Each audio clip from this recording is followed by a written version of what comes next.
In this short tutorial, I will show you how to change your name in Mobile Legends.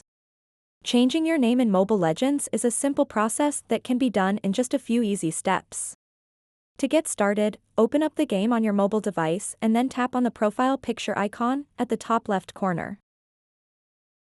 Now you'll see your current name. Just tap on it. What you want to do next is tap here and enter the new name you want to use. Tap OK, and the game will check if it's available. If the name is available, you can proceed with the change.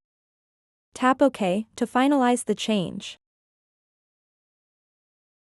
Keep in mind that changing your name in Mobile Legends requires using a rename card. The first time you decide to change your name, the process is free of charge and won't cost you anything.